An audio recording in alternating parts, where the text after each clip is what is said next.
Bismillahirrahmanirrahim. Assalamualaikum warahmatullahi wabarakatuh. Alhamdulillahirrahmani arsala bil huda wa dini haqqin mustafahu ahmada. Allahumma salli wa sallim ala sayyidina Muhammadin salatan taghfiru biha jami'ad dzunub wa ala alihi wa sahbihi wa tabi'ina wa man bihadihi muqtada. Asyhadu an la ilaha illallah wa anna sayyidina Muhammadan abduhu wa rasuluhu la nabiyya ba'dah. Amma ba'd.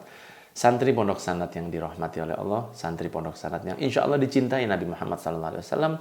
Puji syukur atas segala nikmat Allah hingga kita bisa bertemu lagi dalam keadaan sehat walafiat. Kita lanjutkan pembahasan bedah buku Miracle of Puasa yang kita lanjutkan saat ini di pembahasan ke-10 atau ke-11. Bisa kita bahas yang ke-10 dulu. Berpuasa akan membawa kesehatan bagi tubuh dan puasa mudah dilakukan jika punya tekad yang kuat. Di halaman ke-20. Di sini saya tuliskan bahwa Rasulullah SAW bersabda dalam sebuah hadis riwayat Abu Nuaim. Rasulullah mengatakan, "Sumu tasihhu." Puasalah kalian, maka kalian akan sehat. Sumu tasihhu. Puasalah kalian, maka kalian akan diberi kesehatan oleh Allah Subhanahu wa taala. Ikhwan yang dirahmati oleh Allah, di antara manfaat puasa untuk kesehatan adalah terbakarnya lemak-lemak yang ada di dalam tubuh kita. Prosesnya tatkala perut kita sedang kosong sejak dari subuh hingga maghrib, organ tubuh yang lain akan merasa lemah dan stres. Makanya 3 hari pertama kita puasa Ramadan biasanya tubuh itu terasa lebih berat. Hari keempat biasanya kita rasakan puasa itu lebih ringan. 3 hari pertama itu bentuk dari stresnya tubuh kita. Dari rasa inilah tubuh kita diset oleh Allah secara otomatis untuk mengubah kumpulan kolesterol yang selama ini kita suka makan gorengan atau makanan-makanan yang kurang sehat, yang numpuk menjadi kolesterol, maka dari stresnya tubuh kita karena perut kita kosong, Allah secara otomatis membuat tubuh kita mengubah kumpulan kolesterol itu menjadi energi. Proses ini akan menghasilkan high density lipoprotein, ya, HDL, yaitu lemak yang baik bagi tubuh kita yang berfungsi seperti vacuum cleaner untuk menghapuskan flek-flek atau penyumbatan-penyumbatan yang ada di pembuluh darah kita. Maka sering kita ketahui bahwa jika ada seseorang yang sedang sakit, dan semoga Allah memberi kita kesehatan, seseorang sering yang ketika sakit dan harus menjalani operasi, baik operasi ketika melahirkan atau operasi untuk hal-hal yang lain, rata-rata seseorang diperintahkan oleh pihak rumah sakit, oleh dokternya untuk tidak mengkonsumsi makanan paling tidak selama 10 jam atau bahkan 12 jam, dilarang mengkonsumsi beberapa makanan sampai proses operasi dilaksanakan.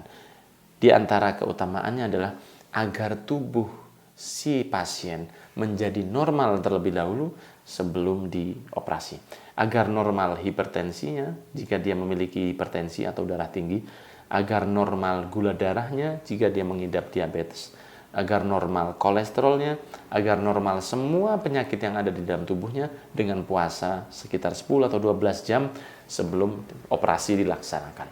Ikhwan yang dirahmati oleh Allah, menunjukkan bahwa puasa adalah momen di mana kita diajarkan oleh Allah untuk bisa membuat tubuh kita menjadi normal kembali. Karena banyak makanan yang kita konsumsi dan kita tidak tahu apa saja makanan-makanan yang akan membuat tubuh kita semakin lemah. Dengan berpuasa ini, tubuh kita di-refresh oleh Allah menjadi tubuh yang lebih sehat. Makanya Rasulullah SAW mengatakan, "Sumu tasihhu." Puasalah kalian, maka kalian akan mendapatkan kesehatan. Dan ini adalah sesuatu yang sering kita jumpai, bahkan banyak orang yang dengan berpuasa malah tubuhnya tambah bobotnya dan merasa lebih ringan lagi. Dan tidaklah Nabi Muhammad SAW atau Allah Subhanahu wa taala memerintahkan seseorang berpuasa untuk menyiksa kita, akan tetapi murni untuk kebaikan bagi kita pribadi. Sedangkan bukti dari kuatnya mukjizat Nabi Muhammad ini adalah kita lihat bagaimana kadang anak kecil pun yang belum balik, yang usianya masih 5 atau 6 tahun, berpuasa sejak subuh hingga maghrib. Mereka pun kuat dengan tubuh yang gemeteran. Bahkan kadang anak-anak kita atau ponakan kita atau adik kita marah ketika nggak dibangunkan sahur, dan mereka nyesel, bahkan Terkadang anak kita nggak sahur, tapi tetap dia yang puasa sampai maghrib. Ini menunjukkan bahwa puasa bukanlah sesuatu yang membuat hancur tubuh kita. Akan tapi puasa insya Allah dapat dilakukan jika memiliki niat yang baik. Maka anak-anak kecil itu kelak yaumil qiyamah akan dijadikan sebagai bukti oleh Allah bahwa puasa itu sesuatu yang sangat mudah untuk dilakukan.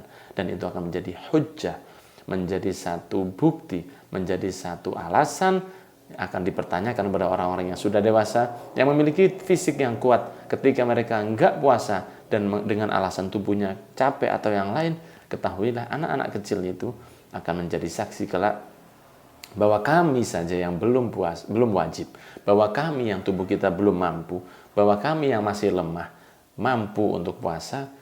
Nggak ada alasan bagi orang tua untuk meninggalkannya kecuali jika memang benar-benar dalam keadaan yang sangat lemah. Barakallahu fikum. Dan kita lanjut di pembahasan yang ke-11 bahwa puasa itu adalah salah satu bentuk perwujudan dari niat. Ikhwan yang dirahmati oleh Allah, senada dengan kesehatan bahwa ketika seseorang melaksanakan puasa dan membaca niat nawaitu shoma ghadin an ada'i fardhi syahri ramadhana hadhihi sanati fardhan lillahi ta'ala, ketika saya putuskan hari ini saya akan berpuasa, maka saat itu tubuh kita sepakat dari ujung rambut sampai ujung kaki untuk bertahan sampai datangnya maghrib untuk tidak kena sakit. Ketahuilah Rasulullah telah bersabda di banyak sabda beliau tentang niat, diantaranya adalah Nabi Muhammad mengatakan niatul mukmin khairun min amalih. Niat seorang mukmin lebih baik dari amalnya. Di riwayat yang lain niatul mukmin ablaghu min amalih. Niat seorang mukmin lebih sampai dari amalnya.